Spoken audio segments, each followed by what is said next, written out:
Graças e paz, igreja. Alegria estar aqui, compartilhando com vocês a palavra de Deus. Eu queria que o tecladista ficasse, por favor. Volta aqui, meu filho. Márcio, volta aqui. Eu não sei como é que foi a sua semana. Não estive com você. Mas eu tenho certeza que Deus te trouxe aqui para te dizer algo. Quando eu venho à igreja, eu sempre venho trazer um culto a Deus. Prestar o meu louvor, prestar a minha adoração. Mas eu sempre venho com expectativa de que Deus vai fazer algo em minha vida. Eu queria que você tivesse essa expectativa também.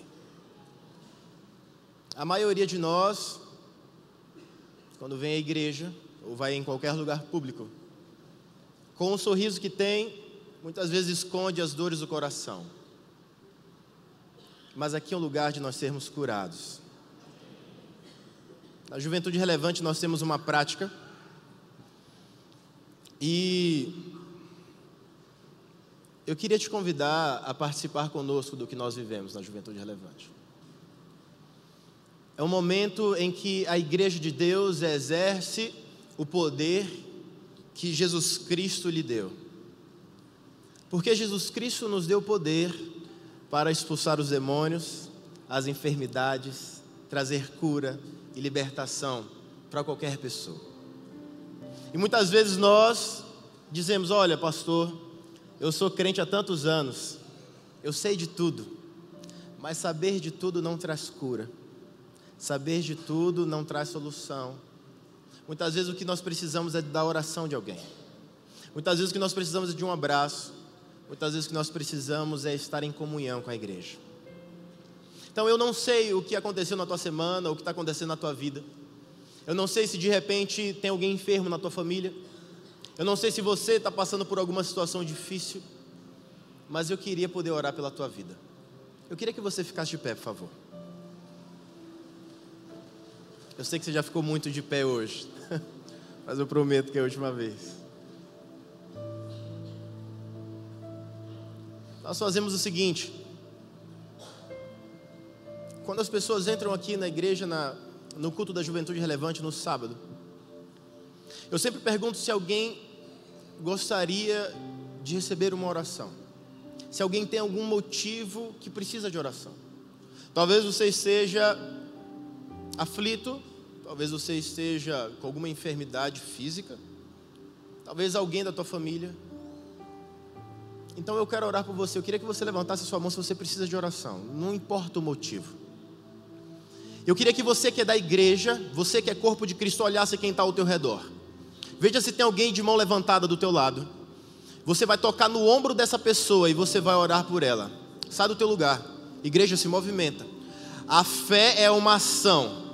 A fé não é estática. Então sai do teu lugar. Se tem alguém com a mão levantada, sai do teu lugar. Vai orar com essa pessoa. Você vai tocar no ombro dessa pessoa. Você não vai botar a mão na cabeça dela. Você vai ser um amigo, você vai ser um irmão. Você vai ser alguém que está apoiando ela agora. E nós vamos orar juntos. Alguém aqui acredita no poder da oração?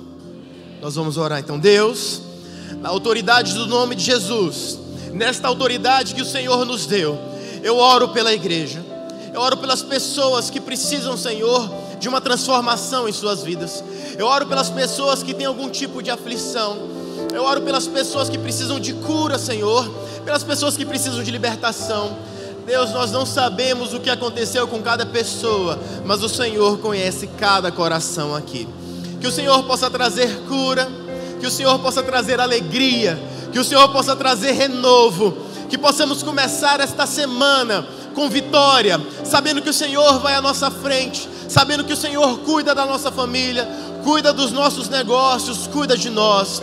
Deus, eu te agradeço porque o Senhor entregou em nossas mãos o poder para orarmos pelos nossos irmãos, para orarmos por seja lá quem for, e o Senhor ouvir a nossa oração, e o Senhor agir em nosso favor. Eu te agradeço por tudo que o Senhor tem nos feito. Eu te agradeço por essa igreja viva que somos, porque o Senhor tem liberdade em nosso meio para fazer tudo aquilo que o Senhor deseja. É no nome de Jesus, aquele que se faz presente, que eu oro. Amém, amém, amém. Graças a Deus, aleluia.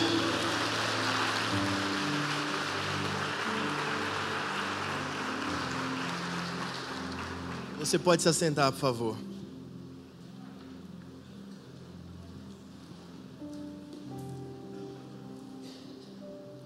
A minha alegria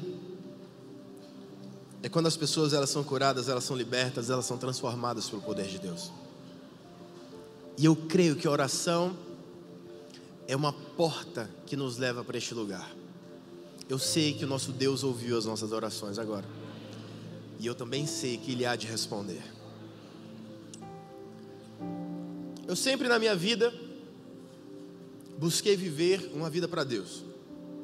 Apesar de ser uma pessoa extremamente imperfeita.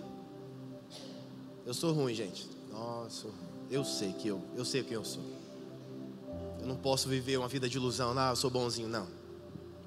Todos os dias eu careço da graça de Deus. Todos os dias eu careço da misericórdia de Deus. Lendo a Bíblia, e eu queria que você abrisse a sua Bíblia, por favor. No livro de Neemias, no capítulo 2, versículo de 1 a 10. Sempre busquei estar no centro da vontade de Deus. E eu quero falar um pouco sobre isso hoje. Eu quero compartilhar essa palavra contigo. Eu tenho certeza que para muitos é um texto conhecido, uma história talvez até comum. Mas eu quero dizer para você que nada é comum quando Deus entra na história. E eu tenho certeza que Deus quer entrar na tua história hoje. A minha versão diz assim, em Neemias, capítulo 2, do versículo 1 ao versículo 10. Sucedeu, pois, no mês de Nissan, no ano 20º do rei Artaxerxes, que estava posto vinho diante dele. E eu peguei o vinho e o dei ao rei. Porém, eu nunca estivera triste diante dele. E o rei me disse: por que está triste o teu rosto? Pois não estás doente? Não é isso senão tristeza de coração. Então temi sobremaneira. E disse ao rei: viva o rei para sempre. Como não estaria triste o meu rosto, estando a cidade, o lugar dos sepulcros de meus pais, assolada, e tendo sido consumidas as suas portas pelo fogo? E o rei me disse: que me pedes agora? Então orei ao Deus dos céus e disse ao rei: se é do agrado do rei, e se o teu servo é aceito em tua presença, peço-te que me envies ajudar a cidade dos sepulcros de meus pais, para que eu a reedifique. Então o rei me disse, estando a rainha assentada junto a ele: quanto durará a tua viagem e quando voltarás? E aprove ao rei enviar-me, apontando-lhe eu um certo tempo. Disse mais ao rei: se ao rei parece bem, dê-me cartas para os governadores da além do rio, para que me permitam passar até que eu chegue a Judá.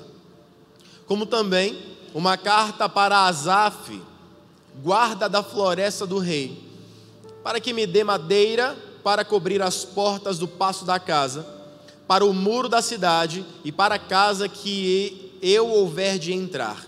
E o rei mas deu, segundo a boa vontade de Deus sobre mim. Então fui aos governadores da além do rio e dei-lhes cartas do rei. E o rei tinha enviado comigo capitães do exército e cavalheiros. O que ouvindo Sambalate, o Horonita, e Tobias, o servo amonita, lhes desagradou extremamente que alguém viesse a procurar o bem dos filhos de Israel. Neemias, ele vivia num palácio. Eu não sei se você já teve a oportunidade de ir a um palácio, mas é um lugar fantástico, é um lugar luxuoso, é um lugar com muita pompa, é um lugar em que você diz: como eu gostaria de ser rei. Mas quando você ouve as histórias dos reis, você diz: como eu não queria ter a responsabilidade de um rei. O palácio é um lugar maravilhoso, um lugar extremamente confortável. A comida é a melhor que existe. Os cômodos, eles são perfeitos. Todos os móveis são maravilhosos. Os quadros são caríssimos. Tudo é muito bom no palácio. Neemias era a segunda pessoa abaixo do rei. Existia o rei e Neemias. Neemias servia diretamente ao trono do rei e da rainha, como a Bíblia fala. Ele servia ao seu rei, mas ele não estava em casa. Neemias morava no lugar mais confortável que qualquer outra pessoa poderia morar. Ele trabalhava no melhor emprego que existia. Neemias era o cara. Ele tinha tudo ao seu acesso. Se Neemias servia a comida ao rei e o vinho ao rei, significa também que Neemias comia e bebia da comida do rei. Então Neemias, ele comia e bebia do melhor. Não tinha nenhum motivo para Neemias sair do posto onde ele estava. Se fosse um plano de carreira, ele tinha chegado no último estágio e ele já não queria mais sair de onde ele estava. Mas o chamado que Deus tinha para Neemias era que ele saísse da sua zona de conforto. E a zona de conforto é um lugar legal, não é? É bom na zona de conforto. Lá em casa, depois de alguns anos de casado, a gente conseguiu comprar um sofá. E aquele sofá é maravilhoso, gente. Só que o sofá ele é tão confortável que ele ocupa todo o espaço da sala. Ele é muito grande, o sofá. Mas aí, entre espaço e conforto, você acha que eu fiquei com o quê? Quem que quer espaço? A gente quer conforto. Então, quando eu abro o sofá, o meu pé fica em cima do móvel da televisão. Porque eu também tenho 1,85 m. Não é fácil ser Aldo Giovanni, gente. Eu sofro nesses aviões pequenininhos que tem. Às vezes eu vou com o joelho na nuca da pessoa, assim, para poder dar certo. É terrível. Mas a zona de conforto de Neemias, aparentemente era um lugar perfeito. Ele estava num palácio. Eu não sei onde você se encontra hoje, mas é possível que você vá sair de onde você está. Pastor, mas é um lugar maravilhoso onde eu estou. Já cheguei onde eu queria. Que bom. Neemias também chegou onde aparentemente ele queria, mas Neemias não estava fazendo o que Deus queria. O centro da vontade de Deus geralmente está fora da sua zona de conforto. E entre a zona de conforto e o centro da vontade de Deus, o que você prefere? Neemias vivia num lugar climatizado, maravilhoso, o melhor mármore que existia. E Deus vira para Neemias e fala: filho, você vai sair de um palácio e você vai para os escombros de Jerusalém. Eu tenho uma missão para você. Queridos, quando nós estamos no centro da vontade de Deus, nós não vivemos o que nós queremos, mas nós desfrutamos o que não imaginaríamos desfrutar. Toda vida tem um propósito. Todos nós temos um propósito em estarmos vivos. O propósito de Neemias não era viver num palácio, era viver no centro da vontade de Deus. Não existe conforto e conquista. Ou você tem um, ou você tem o outro. É impossível você viver na zona de conforto e você ter conquista. A zona de conforto é um lugar agradável, mas a zona de conquista é um lugar fantástico. Neemias vivia muito bem. Ele não precisava fazer tanto esforço físico como ele estava prestes a fazer. Mas Deus não estava planejando isso para a vida de Neemias. Deus não queria que Neemias servisse no palácio. Deus queria que Neemias servisse ao próprio Deus. E entre servir ao rei do maior império que existia e servir o rei dos reis, Neemias escolheu servir o rei dos reis. Talvez você esteja dizendo: pastor, eu que sou o rei hoje na minha vida. Que bom para você. Mas você não vai muito longe sem o Rei dos Reis. Entre ter a tua vida sendo controlada por você e ter a tua vida sendo controlada pelo Senhor, deixa o Senhor controlar a tua vida.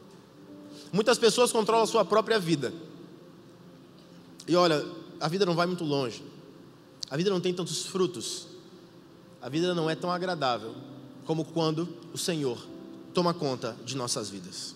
Sair da zona de conforto é o primeiro passo para a zona de conquista. Mas o que é que tem sido a tua zona de conforto? Onde que você está ancorado e diz assim: daqui eu não saio, daqui eu não preciso sair? Talvez a tua zona de conforto seja o teu temperamento. Pastor, eu falo tudo na cara.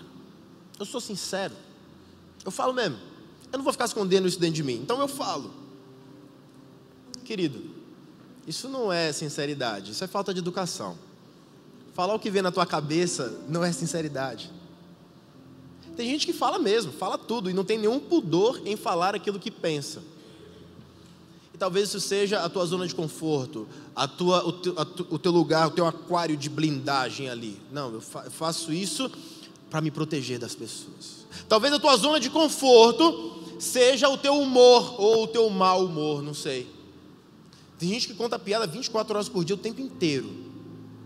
Você já nem aguenta mais rir perto da pessoa, porque ela só conta piada. E ela vive ali, naquele mundinho de piadas, de coisas engraçadas. Talvez isso seja a tua zona de conforto. Talvez a sua zona de conforto seja a casa dos teus pais. Pastor, eu tenho 55 anos, mas morar com meus pais é tão bom. A minha mãe, com 79 anos, ainda lava minhas cuecas e é uma maravilha. O meu pai faz o churrasco no domingo. E eu estou aqui, de vez em quando eu ajudo eles, eu molho as plantas e levo minha mãe no médico de vez em quando. Mas está bom aqui está gostoso. Mas você não pensa em casar, filho? Não, minha mãe cuida de mim, meu pai também.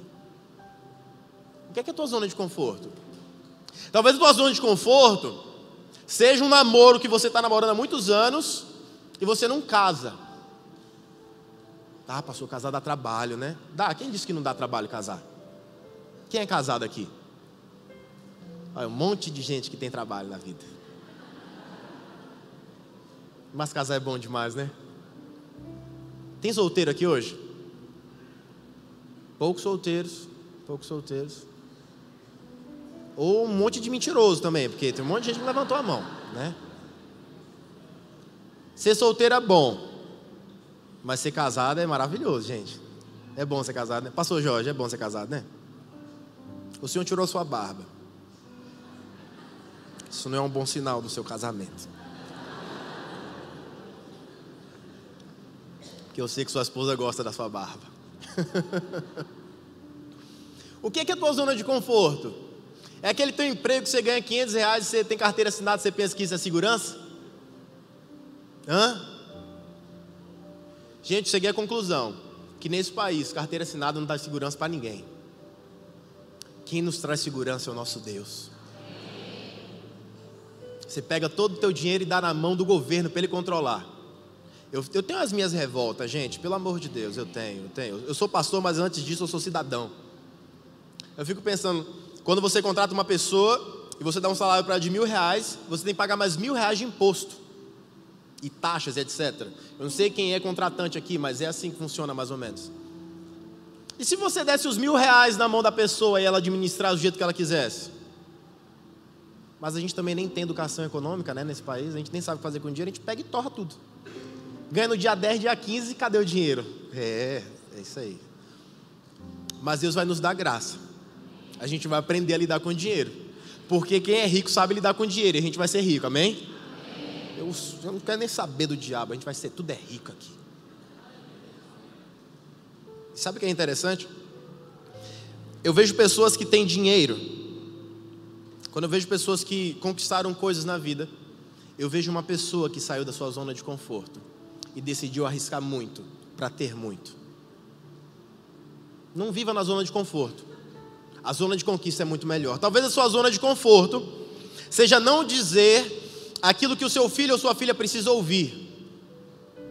Eu não vou falar isso, vai machucar meu filho. Escuta uma coisa. Quem tem autoridade na vida de pai, na vida de filho e filha, é pai e mãe. Existe uma onda acontecendo no mundo de que os pais não podem se meter na vida dos filhos. Que loucura, isso é diabólico. Isso é totalmente contra a palavra de Deus. Que ainda diz o seguinte: e se o menino se comportar mal, pega a vara e dá no couro dele. Gente, eu apanhei. Tinha uma época na minha vida que eu escolhi entre cinto e palmatória. O que você quer hoje? Aí eu escolhia. E olha aqui como eu estou marginal, né? Bandido, gente ruim pra caramba. Tenho certeza que muita gente aqui já apanhou também e está feliz da vida. O meu pai, além de pastor, ele também é psicanalista. E uma vez ele atendeu uma pessoa que a maior revolta dessa pessoa era que o seu pai nunca tinha lhe dado uma surra. Você vê o ser humano, né? A revolta dessa pessoa era que ela entendia que o seu pai não lhe amava porque o seu pai nunca havia lhe corrigido. Pode bater, que eles vão gostar. Bate nesses meninos. Bota esses ordinários no lugar deles. Talvez a sua zona de conforto seja a tua faculdade que você não terminou, tem 10 anos. Você já conheceu gente que faz faculdade há muitos anos? Ou sai de uma faculdade, faz um semestre, entra em outra e é um estudante eterno e nunca se forma em nada. Tem gente que é assim. Talvez a sua zona de conforto seja essa cadeira. Porque você acha que você vindo e sentando nela, você já fez tudo o que você podia fazer para Deus. E eu quero te assustar e te desencorajar. Essa cadeira não é tudo que você pode fazer por Deus. Na verdade, não é nada. Quando você vem e senta na cadeira, você não está fazendo nada por Deus. Você está fazendo muito. Isso é o mínimo que você pode fazer. Porque Deus já fez tudo por você na cruz. A zona de conforto é um lugar onde não há perspectiva de crescimento. Ninguém cresce na zona de conforto. Ninguém se desenvolve na zona de conforto. Neemias estava em um palácio e não havia melhor lugar para estar. Ele era o cara. Neemias, ele usava Calvin Klein.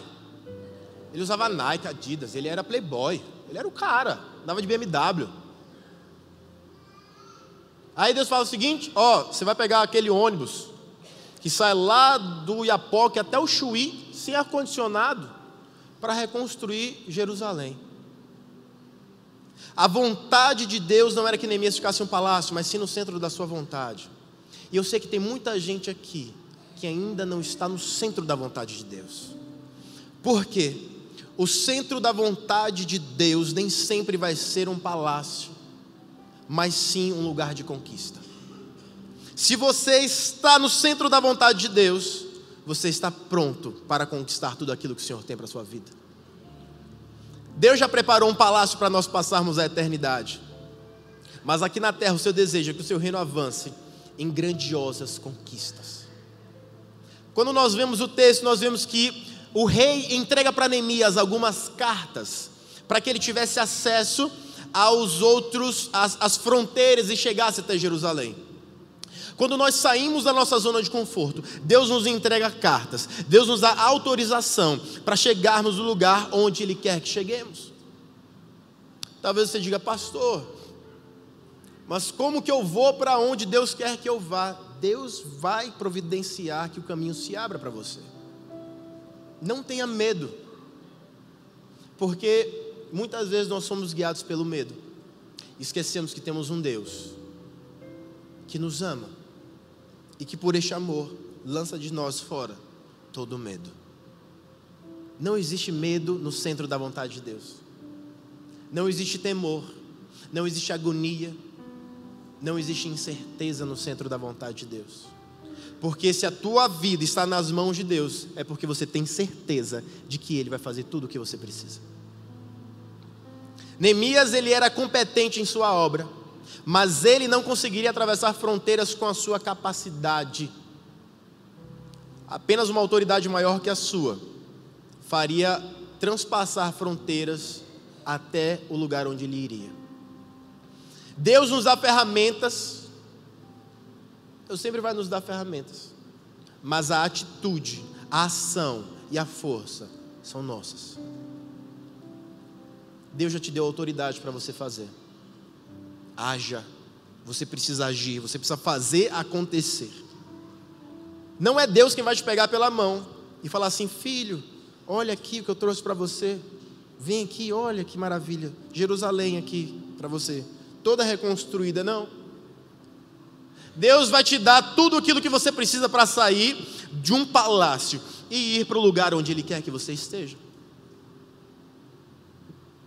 Nós somos uma igreja celular. A maioria de nós, ou todos nós, estamos em alguma célula. Deus lhe deu autoridade para liderar. Pastor, mas eu não sei falar. Deus vai te dar capacidade para falar. Pastor, mas eu não posso nem ser anfitrião. Olha, se você não consegue arrumar um lugar, gente, o que é que está acontecendo com a tua vida? Porque o anfitrião é top. Ele só arruma a casa, passa um bom ar e pronto. Né? Passa um paninho de chão assim, tira o cachorro, bota ele para lá, tem gente que tem alergia, bota os gatos em outro canto, bota os passarinhos lá no fundo. Eu, quando era criança, eu tinha um cágado. Bota o cágado em outro lugar.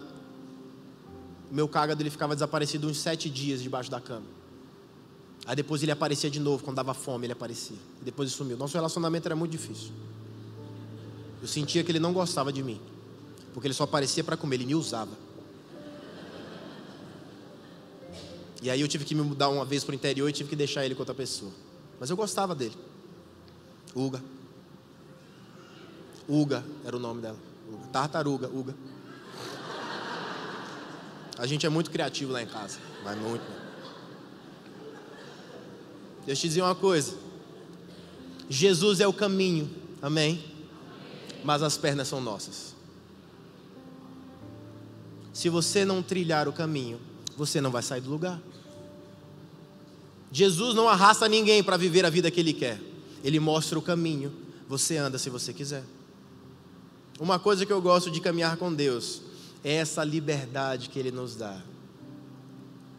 É interessante que quando Neemias ele vai em direção a Jerusalém, aparecem oposições. Mas antes eu queria ler um versículo para você que está em Apocalipse 5, no versículo 10, que diz o seguinte: e para o nosso Deus nos fizeste reis e sacerdotes, e reinaremos sobre a terra. E para o nosso Deus nos fizeste reis e sacerdotes. Quem nasceu para ser rei, nunca deixará de governar. O Salmo 115, verso 16 diz o seguinte: os céus são do Senhor, mas a terra a deu aos filhos dos homens. A terra é nossa propriedade. Tem gente que não acredita nisso. E eu também, olha, pastor, não acho muito bem que a terra é nossa. Eu acho que não é desse jeito. Olha, eu não estou te perguntando nada, viu? Desculpa ser grosso assim, mas é o que está na Bíblia. A terra é nossa. É propriedade nossa. Foi o nosso Pai quem nos deu. E nós devemos governar sobre essa terra. Não é governar sobre as pessoas, mandar nas pessoas. É governar sobre tudo aquilo que o Senhor tem colocado em nossas mãos. O que é que Deus tem colocado em tuas mãos? Você tem governado bem isso? Os teus negócios, a tua família, as tuas emoções. Somente no capítulo 5 de Neemias, a gente entende que o que o rei fez com Neemias foi torná-lo governador de Jerusalém. Veja que coisa. Eu não sei se você percebe, mas é uma história bem maluca. De um cara que era escravo. Apesar de assumir um posto muito alto, Neemias ele tinha sido levado de Jerusalém para o palácio para servir ao rei. Ele era um escravo. Só que ele se torna o cara. E aí chega um dia que o escravo fala assim: meu senhor, o Senhor destruiu Jerusalém e está lá tudo acabado. Eu queria reconstruir a cidade onde os meus pais estão enterrados. E o rei fala assim: mas o que você precisa? Ele falou: eu preciso de dinheiro e de tempo. Os historiadores acham que Neemias ficou mais ou menos uns 18 meses fora do palácio. Neemias não tinha R$1, não tinha um tostão. E Neemias fala assim: sabe aquele moço lá que é dono da sua floresta? O rei ele era rico, ele tinha uma floresta. Pede para ele me entregar madeira para eu poder reconstruir. E ele vai lá na floresta com a carta do rei e fala assim: o rei mandou você me entregar isso aqui, mas você é escravo, mas eu tenho autorização. A autorização está na tua mão e você nem sabe, não é? E você nem usa. E você nem tem a audácia de requerer aquilo que está nas tuas mãos. Mas em relação à oposição, a primeira oposição que sempre surge é você. Você sempre é o maior opositor do plano de Deus para a sua vida. Sabe por quê? Porque você sabe quem você é. Cada um de nós sabe a limitação que tem. Cada um de nós sabe o que nós realmente somos. Nós desacreditamos que Deus pode fazer em nossas vidas e através das nossas vidas coisas fantásticas, porque nós sabemos quem nós somos. Mas Deus não quer nos usar baseado no que nós somos. Deus quer nos usar baseado em quem Ele é e no que Ele pode fazer em nossas vidas, e não o que nós mesmos podemos fazer sozinhos. Não se esqueça, você é apenas um canal de Deus. Deus só quer te usar. E eu queria te dizer, deixa Deus te usar. Deixa o Senhor usar a tua vida. Não deixe que a oposição na tua vida seja maior do que a vontade de Deus. Meu irmão, sempre vai ter opositor. Sempre. Sempre, sempre, sempre. Eu me lembro quando eu e a pastora Rebeca fomos assumir a juventude da igreja. Você acha que todo mundo falou assim: olha, que bom, olha, olha, que bom, viu? Não. Apenas as pessoas que eram íntimas a nós e entendiam o propósito estavam felizes. Mas muita gente falou assim: olha, não vai dar certo esse negócio aí não. Não tem nada a ver. E teve gente que falou pra gente: olha, não tem nada a ver. E aí eu sou muito delicado. E eu falava: mas ninguém te perguntou nada. Eu não estou indo porque você acha que vai dar certo ou não. Eu estou indo porque Deus disse que vai dar certo.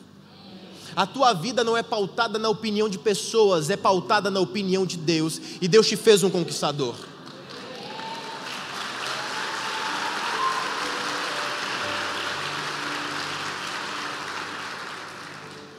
A zona de conquista, eu quero que você preste atenção nisso.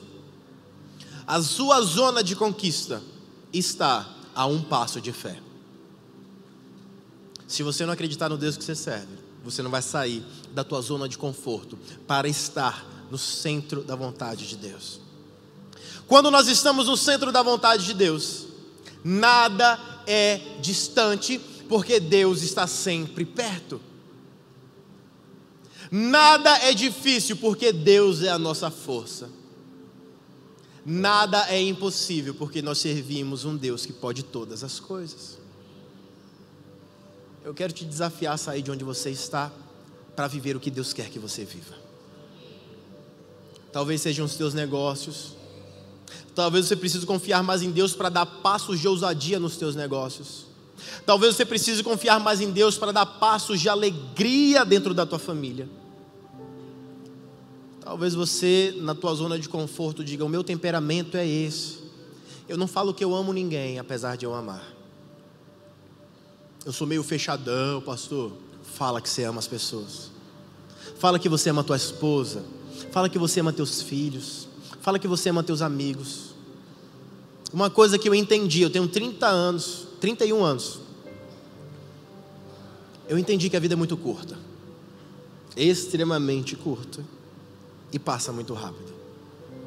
Então eu não fico protelando dizer para as pessoas o quanto eu as amo. Eu falo: eu te amo. Porque muitas vezes você abrir a boca e falar que você tem sentimentos por alguém é sair da zona de conforto. Uma coisa que eu aprendi que me tira da zona de conforto, principalmente nós que somos homens, ignorantes, machos, alfas, dominadores: pedir perdão. Pedir perdão. É difícil, né, homem? Eu sei que é difícil. Isso é sair da zona de conforto e estar no centro da vontade de Deus. Porque Deus é um Deus perdoador. E nós devemos ser da mesma forma. E muitas vezes o perdoar não está em dar perdão, mas também pedir perdão. A zona de conquista e o centro da vontade de Deus são o mesmo lugar. Quando você está na tua zona de conquista, é porque você saiu da tua zona de conforto e veio para o centro da vontade de Deus. Quando você sai da tua zona de conforto e você vai para o centro da vontade de Deus, você está vivendo o que Deus quer que você viva.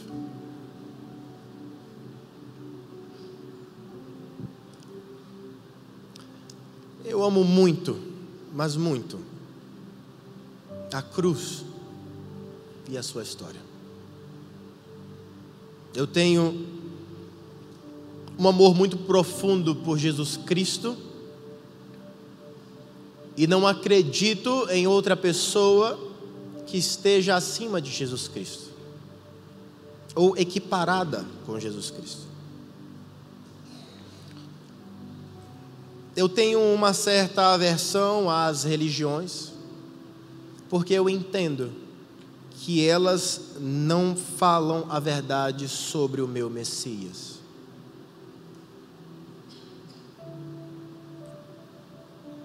Tive alguns amigos que eram muçulmanos, outros judeus. E é interessante porque ambos, que aparentemente têm uma religião muito distinta, falavam a mesma coisa. Aldo, nós somos filhos do mesmo pai, Abraão. Abraão é filho de Deus, então nós servimos o mesmo Deus. Eu falava, essa sua lógica está completamente errada. Eu entendo que nós somos filhos do mesmo pai Abraão, mas não somos filhos do mesmo Deus. Porque se o seu Deus não se parece com o meu Jesus, nós não servimos o mesmo Deus. Eu sei que isso é muito difícil de entender, mas se você não aceita a cruz, se você não aceita que Jesus veio à terra, morreu e ressuscitou e era o Filho de Deus, nós não servimos o mesmo Deus. O meu Deus se chama Yeshua HaMashiach, Jesus Cristo, o Senhor dos Senhores. Jesus, ele nunca esteve na zona de conforto, porque ele é Deus. Ele nunca esteve na zona de conforto. Ele criou o mundo, ele criou o universo, ele nos criou. Jesus, ele não sai de uma zona de conforto, mas ele sai para uma zona de desconforto, que é ser homem. Jesus vivia na sua glória, no céu, no melhor palácio que os olhos humanos jamais viram, e nós ainda veremos quando estivermos na glória. Mas Jesus Cristo sai desse palácio e adentra a vida terrena, que é uma das coisas mais terríveis que existem. Pastor, mas o senhor é homem. E quem disse que eu acho bom? Suar. Gente, suar é um negócio complicado. E se você não estiver bem preparado para o suor, ele te trai e coisas esquisitas acontecem com o odor do corpo humano. Dor de barriga. Eu não sei se você já teve dor de barriga, mas é um negócio terrível. Dor de cabeça, enxaqueca. E tem uma coisa que, se você não tiver cuidado, você pragueja para o resto da sua vida, que é bater o dedo mindinho numa quina. É uma dor terrível. Gente, andar debaixo do sol escaldante. É engraçado porque o Jesus dos americanos é um Jesus loiro, bonitão, né? Eu fico pensando como que Jesus era loiro naquele sol que faz em Israel. Mas Jesus devia ser um moreno bonitão. Eu tenho as minhas discordâncias em relação a ele era sem parecer em formosura. Aquilo para mim era a imagem dele na cruz. Mas Jesus era um cara que tinha uma beleza comum. Era agradável conversar com Jesus. Porque ninguém gosta de uma pessoa muito feia, né? Sem parecer em formosura. Vamos falar a verdade, né? Quem que você segue? Eu sigo aquele cara horroroso lá, Jesus Cristo. Jesus era bonito. Jesus era cheiroso. O meu Jesus, eu não sei o seu, mas o meu ele era cheiroso. Ele era estiloso. A roupa de Jesus era tão cara que os soldados romanos brigaram por ela quando ele estava na cruz. Não tinha costura a roupa de Jesus. Jesus era o cara. E eu quero te dizer uma coisa, Jesus não era pobre. Eu fico muito chateado com essa cultura e essa história de que dizem que Jesus não era pobre, tá? Pobre é o diabo. O Filho de Deus, ele era rico. Pastor, mas ele não tinha nem onde dormir. Como ele ia dormir aonde? Se ele vivia andando para pregar o que ele tinha que pregar. Para que ele ia querer casa para quê? Rodando Israel inteiro. Ele tinha Judas que carregava a bolsa de dinheiro do ministério de Jesus. Ele tinha um administrador. Alguém aqui tem administrador das suas finanças pessoais? Porque o meu dinheiro é tão pouco que ele cabe num cartão. Eu administro meu próprio dinheiro. Não é uma grande coisa. Jesus tinha tanto dinheiro que alguém carregava a bolsa. Porque Jesus não ia ficar carregando uma bolsa pesada cheia de moeda, aquelas moedas de ouro, de prata. Não. E nem botar no bolsinho, porque não eram 13 moedinhas. Todas as vezes que eu vou a Israel, eu pergunto para os diferentes guias: Jesus era pobre? Eles me olham com a cara de tipo assim: de onde que você tirou isso, cara? Jesus não era pobre. Não, Jesus não era pobre, não. Jesus era carpinteiro. Alguém aqui trabalha com ouro? Você já viu alguém que trabalha com joia ser pobre? Eu nunca vi. Só a gente que trabalha com bugiganga, que a gente fica, né, compra em São Paulo e revende. Mas quem trabalha com joia tem dinheiro. Jesus trabalhava com madeira. E deixa eu te dizer, Israel não tem madeira, tá? A madeira era importada. Aí ele fazia móveis. Vai ver o dono da Todeskine se ele é pobre. Ele faz móveis. Como a visão histórica muda muita coisa, né? O nosso Senhor, ele vivia de uma forma agradável na presença de Deus. Ele então desce à terra e vive esse desconforto que é ser humano.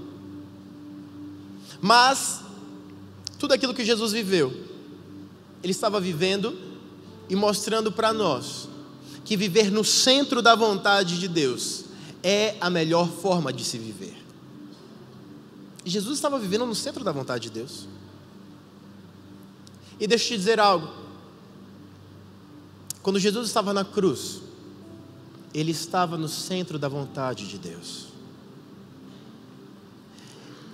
E deixa eu te dizer algo mais profundo ainda. Muitas vezes, viver no centro da vontade de Deus é morrer. É morrer. Se Jesus não estivesse no centro da vontade de Deus, nós não estaríamos aqui agora.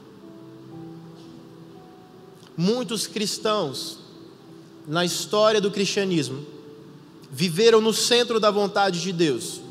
Foram queimados, foram torturados, foram crucificados de cabeça para baixo, foram afogados, para que o evangelho fosse passado adiante, para que as gerações entendessem o que é o centro da vontade de Deus. Na cruz, Jesus mostrou para nós o caminho para o centro da vontade de Deus. Muitas vezes, para você viver o que Deus quer que você viva, você vai perder a sua vida, para que a vida de Deus brote na tua vida. E entre a minha vida e a vida de Deus, eu fico com a vida de Deus. Porque não tem nada mais impactante na terra do que você transbordar vida de Deus, do que você viver vida de Deus, do que estar no centro da vontade de Deus.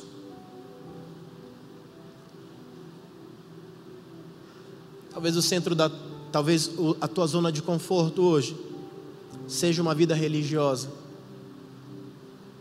uma vida pré-programada de fazer coisas que você já sabe o que vai fazer.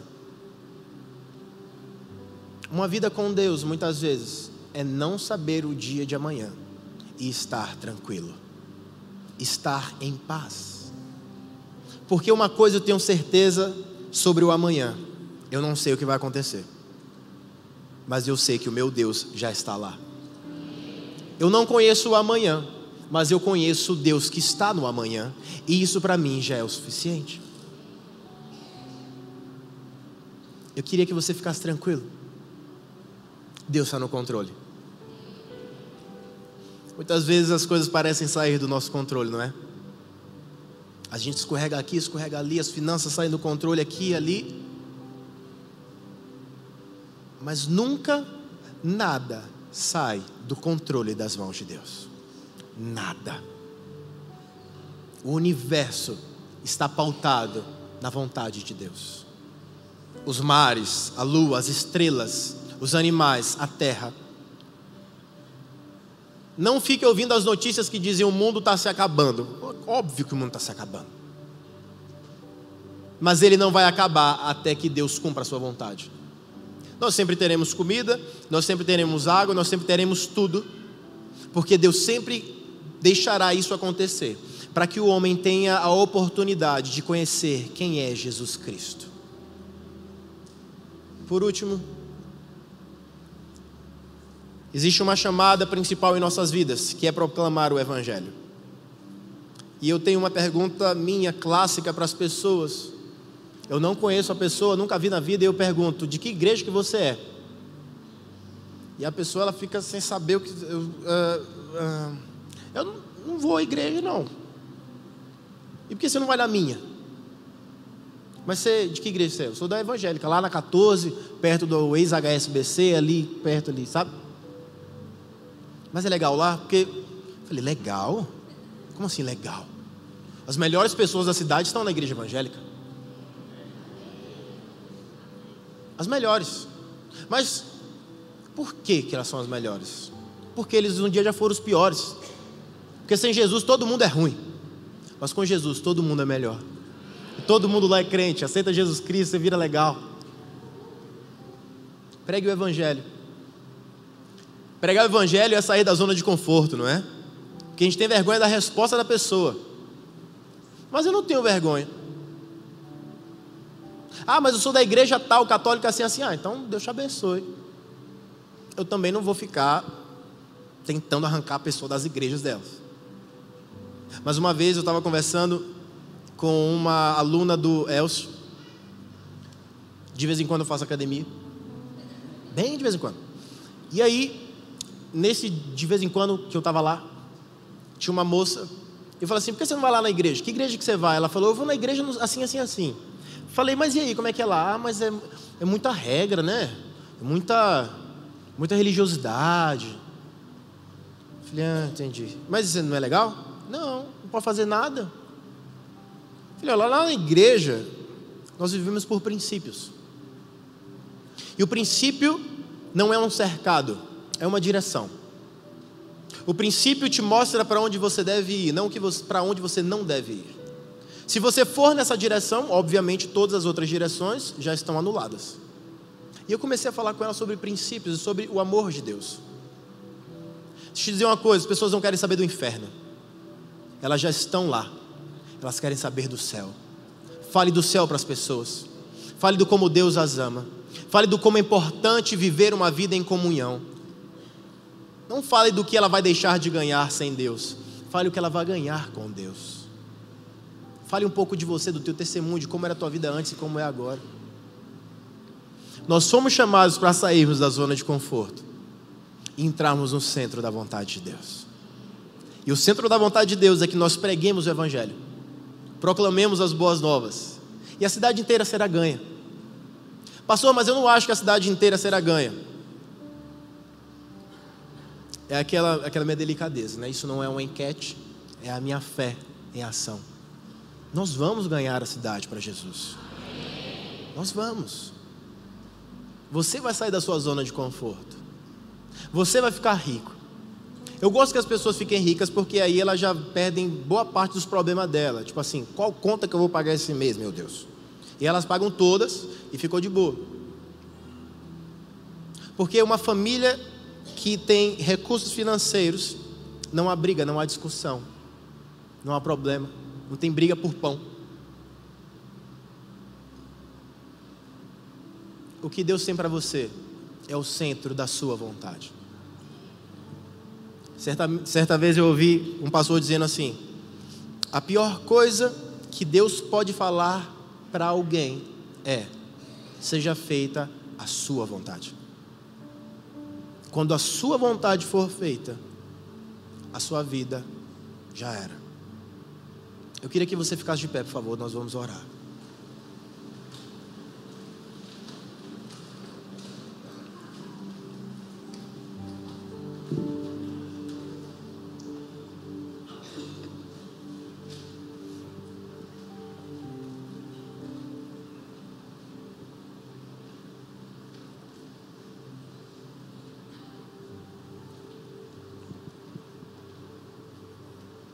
Eu espero que a sua vontade não seja feita. Não porque eu não quero que você alcance o que está no teu coração, mas é porque eu entendo que quando você alcançar o que está no coração de Deus, vai ser muito melhor. Porque Deus, Ele tem pensamentos maiores do que os nossos. Deus, Ele tem planos para nós muito melhores do que os nossos próprios planos. O que Deus tem para você é sobrenatural. Eu acredito nisso, porque eu conheço o Deus que eu sirvo. Irmãos, faz muito tempo que eu não sei o que é agonia na minha alma. Eu sou meio baiano. E eu sou meio assim: gente, Deus está aí para isso. Para que eu vou me preocupar? Eu não consigo, sabe? Eu fico mais preocupado com a hora que eu vou comer do que problemas graves na vida. Tudo está nas mãos dele. Aí a gente perde o sono, a gente perde o cabelo, a gente fica com o cabelo branco, a gente perde o apetite e no fim das contas dá tudo certo, né? Para que se preocupar? Sai da tua zona de conforto e vai para o centro da vontade de Deus, que é o melhor lugar do mundo. No centro da vontade de Deus não tem preocupação. No centro da vontade de Deus não tem estresse. No centro da vontade de Deus tudo é maravilhoso. Entenda, não é perfeito, é só maravilhoso. Vamos orar. Deus, nós queremos sair de onde nós estamos para ir para o lugar onde o Senhor quer que estejamos.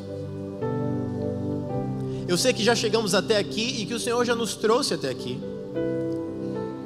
Mas é possível, Senhor, que tenhamos nos acostumado com este lugar, com esta situação, com esta forma de viver, e nos esquecemos, Senhor, que a vida contigo é uma eterna caminhada e que lá na frente o Senhor tem muito mais para nós.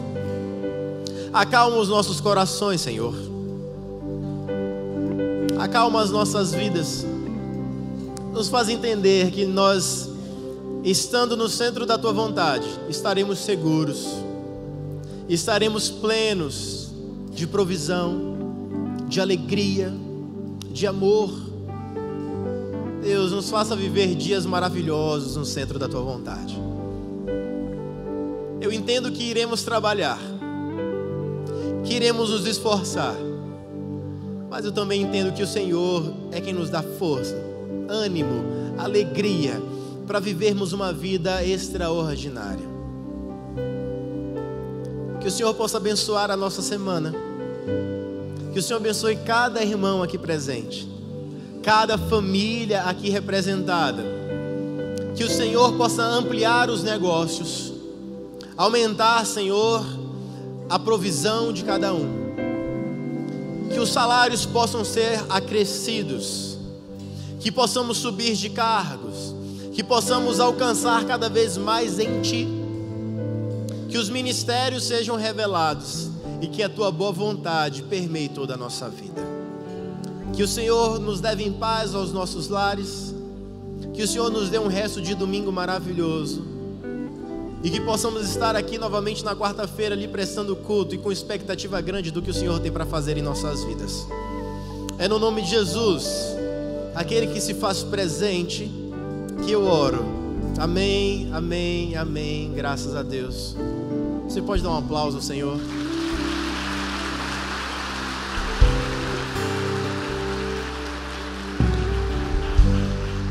Que Deus te abençoe. Até semana que vem. Muda meu coração, faz de mim tua vontade, pois só